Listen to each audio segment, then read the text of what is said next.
दरभंगा में लगातार आ रही बुरी खबरियां। बता दें कि सोमवार को 15 पॉजिटिव मरीज मिलने के बाद दरभंगा में हड़कंप मच गया। गौरतलब है कि दरभंगा में बाहर से आने वाले प्रवासियों की वजह से पॉजिटिव मरीजों की संख्या में लगातार इजाफा हो रहा है और यह अनुमान लगाई जा रही है कि इस महीने के अंत तक यह संख्या 100 के करीब पहुंच सकती है। हम बता दें 15 नए मरीज के बढ़ने के बाद अब दरभंगा में कुल पॉजिटिव मरीजों की संख्या 64 हो गई है। 64 पॉजिटिव मरीज दरभंगा के लिए बड़ी खबर।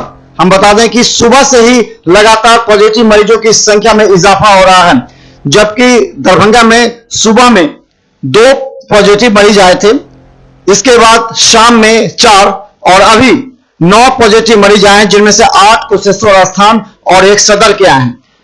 बता दें मिथिला मस्जिद पर बड़ी खबर, 15 नए पॉजिटिव मरीज से अब बढ़कर 64 हो गई संख्या।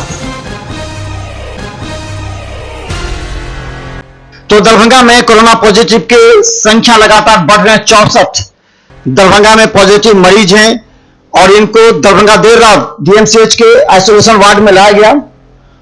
हम बता दें इनमें कई क्षेत्र ऐसे हैं जो अति संवेदनशील माने जा रहे हैं। कंटोनमेंट जोन में बहादुरपुर, गौराबोराम, सदर, कुशेश्वर स्थान, इन क्षेत्रों से लगातार मरीजों की संख्या बढ़ रही है। खासकर बता दें कि बाहर से आने वाले प्रवासी मजदूरों के लिए क्वारंटाइन सेंटर में व्यवस्था किया गया है, लेकिन अब जो सरकार की जो नई योजना है उससे और भी गंभीर हालत हो सकते हैं।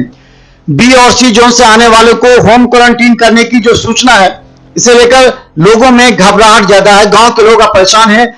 कंटोनमेंट जोन से आने वाले या बी एवं सी जोन से आने वाले लोगों को गांव में प्रवेश करने पर रोक लगाने की बात कर रहे हैं। तो 64 मरीज पॉजिटिव सोमवार को